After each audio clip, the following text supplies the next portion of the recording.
Today we are going to be looking at the patient presenting with chest pain. We will begin by looking at causes of chest pain and the different ways these patients may present. This will be followed by the general approach to take for a patient with chest pain and an outline of the diagnostic and management strategies used. The differential diagnoses for chest pain are broad and can be broken down into the following categories. First, we have cardiovascular. This includes acute coronary syndromes, pericarditis, cardiac tamponade, and aortic dissection. Respiratory causes can include a pulmonary embolus or tension pneumothorax. Gastrointestinal causes can include peptic ulcer disease, gastritis, gastroesophageal reflux disease, or acute cholecystitis. Musculoskeletal conditions like costochondritis or rib contusion, as well as psychiatric conditions like generalized anxiety disorder or panic disorder are also possible differentials. Chest pain may also result from trauma to the chest, however, this is not something we'll be covering today. The patient presentation will allow for these differentials to be narrowed down. Initially, it is most important to rule out potentially life-threatening causes of chest pain, such as a myocardial infarction or a pulmonary embolism. This can be done by looking for red flags in the patient presentation and assessing for hemodynamic compromise. To look at features in the patient history suggestive of cardiac chest pain, we are going to use the Socrates acronym to help us with the structure of the pain history. If the site of the pain is left-sided or substernal, the chest pain has a higher likelihood of being cardiac in nature. Also, if the pain is sudden onset, if the character of the pain is dull, crushing, or tearing, if there is radiation, particularly to the left arm, jaw, or back. Associated symptoms that can be red flags for cardiac chest pain include shortness of breath, sweating, nausea and vomiting, as well as syncope. In terms of timing, if the pain is related to exertion, this can be indicative of a cardiac cause. These are all red flags for cardiac chest pain. The final two features included here, exacerbating and relieving factors, as well as severity, have been included for completeness, however are less specific to cardiac chest pain compared to the above. Moving on now to red flags on examination that can be suggestive of a life-threatening cause of the chest pain. Looking first at the patient's vital signs. If they're hypotensive or hypoxic, this can be indicative of hemodynamic compromise or shock. If there is a difference in systolic blood pressure between the arms, particularly of greater than 20 mm mercury, this may be suggestive of an aortic dissection. Another examination red flag is pulsus paradoxus. This is the exaggerated drop of blood pressure during inspiration and is suggestive of cardiac tamponade, a life-threatening cause of chest pain where fluid accumulates in the pericardium, the sac around the heart. This fluid causes compression of the heart and inhibits cardiac output, reducing blood pressure. This is a medical emergency. Distant heart sounds can also be an indicator of cardiac tamponade. It is also important to look for a new murmur on examination. This may occur after an episode of myocardial ischemia or myocardial infarction due to rupture of papillary muscles within the heart. Here we can see that within the heart there are two AV valves separating the atria and the ventricles, the bicuspid and tricuspid valves. Papillary muscles are muscles in the walls of the ventricles that attach to the chordae tendineae and regulate closure of the AV valves during systole. They prevent the backflow of blood from the ventricles to the atria during systole.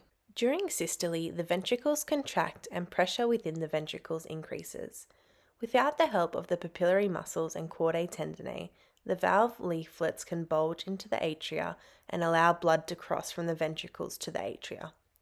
This black flow is termed regurgitation and is what can happen when the papillary muscles rupture due to myocardial ischemia or infarction. This regurgitation or turbulent blood flow, particularly of the mitral valve, can be heard through a stethoscope on auscultation of the chest in the mitral area, and this is called mitral regurgitation murmur. These red flag symptoms are suggestive of a cardiovascular cause for the chest pain. It is also important to note that even if red flag symptoms are absent, a patient may still be experiencing an MI. This can particularly be the case for women who are less likely to have the classical presentation. Now, going back to our other differentials lists, it is important to look for additional red flags that can be suggestive of other, non-cardiac but still life-threatening causes of chest pain. For example, unilateral leg swelling, pleuritic chest pain, tachycardia or hemoptysis for a pulmonary embolism, or lack of breath sounds, hyperresonance to percussion on the affected side, or tracheal deviation away from the affected side in a tension pneumothorax. And whilst we don't typically consider conditions like peptic ulcer disease or acute cholecystitis to be life-threatening, certain complications of these conditions certainly can be. A perforated peptic ulcer can cause peritonitis, which may be indicated by sudden onset of abdominal pain, tachycardia, and rigidity. Acute cholecystitis, if untreated, can cause multiple complications such as empyema, which is pus in the gallbladder, gangrene, which is when the tissue within the gallbladder dies, and these can cause perforation, which can also lead to peritonism. Simultaneously, it is important to perform initial diagnostics and management. For any patient presenting with chest pain, particularly in the ED setting, conduct a primary survey. Take a targeted patient history and conduct a physical examination looking for the red flags mentioned earlier. Get an ECG as soon as possible. Gain IV access and take bloods as indicated. All patients presenting with chest pain should have serum troponin levels done. Troponin I and T are proteins within the muscles of your heart. Damage to these muscle cells, such as in the case of a myocardial infarction, causes the troponin to leak into the bloodstream, which can then be detected during the testing of the blood. It would also be routine to order a full blood count and UECs, meaning your urea, electrolytes, and creatinine levels, or complete blood count and basic metabolic panel depending on your country. You should also order a chest X-ray. On the chest X-ray, look for peripheral hyperlucency with partial or complete collapse of the affected lung in the case of a pneumothorax. Also look for a widened mediastinum or prominent aortic knuckle for an aortic dissection. The chest X-ray will often be normal in cases of acute coronary syndromes, pericarditis, or pulmonary embolism. Other investigations can be performed as dictated by your clinical judgment. For example, a BNP, D-dimer, LFTs, amylase, lipase, lactate, or CTPA are other investigations you might choose to add. Moving on to management. As part of this initial workup, we would also give supplemental oxygen if hypoxic and resuscitation fluids, but only if hypotensive. Remember that fluid overloading a patient should be avoided and to look for evidence of heart failure, such as peripheral edema and respiratory crackles before administering any fluids. Review the ECG as soon as possible.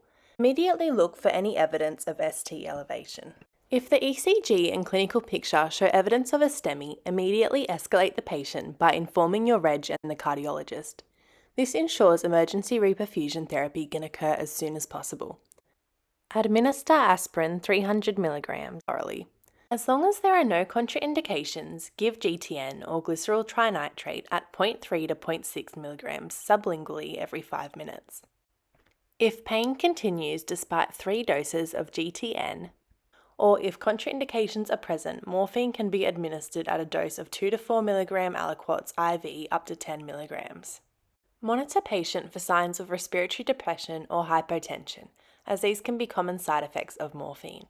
Have naloxone on hand to reverse these side effects if necessary. Emergency reperfusion therapy is key to improving morbidity and mortality. Primary percutaneous coronary intervention is preferred, for example angioplasty and stenting, meaning they place a small mesh tube which keeps the problem artery open and allows adequate blood flow to the heart. However, if this is not possible or accessible within the given time frame, thrombolysis can be performed instead. Thrombolysis involves dissolving the clot responsible for the heart attack, restoring blood flow and preventing further clot formation. Consult your local hospital guidelines for the set criteria. For our area, if access to a cath lab is not possible within 60 minutes and there are no contraindications to thrombolysis, thrombolysis with tenecteplase is preferred. The patient should also be transferred to the ICU, where ongoing care can be provided. For example, beta blockers, IV nitroglycerin, and heparin for ongoing myocardial ischemia. Going back to our initial diagnostics from earlier, if we did not see ST elevation on the ECG, we can also look at the ECG for indicators of an alternate diagnosis. A sinus tachycardia is the most common rhythm for patients with a PE. A patient with an aortic dissection may have a normal ECG, and a patient with pericarditis may show diffuse, mild ST elevations. Now looking at the patient's troponin levels, if the patient's troponin is elevated and ST elevation was present in 2 contiguous leads, this is characteristic of a STEMI. If, however, there is no ST elevation on ECG, yet there is an elevated troponin within 1 to 6 hours, this would be a non-ST elevated myocardial infarction or NSTEMI. Reperfusion therapy depends on the patient's level of risk. The troponin will not be elevated in the case of unstable angina, where the patient will have a partial occlusion of a coronary vessel, causing ischemic symptoms without the infarction. Overall, a good acronym to remember the management of acute coronary syndromes is MONABASH. M for morphine, O for oxygen, nitroglycerin or GTN, and aspirin. These four we've all talked about earlier. In addition, we can also give a beta blocker such as metoprolol, an ACE inhibitor, a statin such as atorvastatin or rosuvastatin, as well as heparin. For all patients with non-ST elevated acute coronary syndromes, we want to start anticoagulation as soon as possible after we've made the diagnosis. Overall, today we have covered the differentials for chest pain, the patient presentation and important red flags to consider, as well as our initial approach, diagnostics and management for the chest pain. We will cover the treatment of chest pain of non-cardiac origin in a future video. Please let me know any questions you may have or video topics you would like to see in the future. Thank you for watching.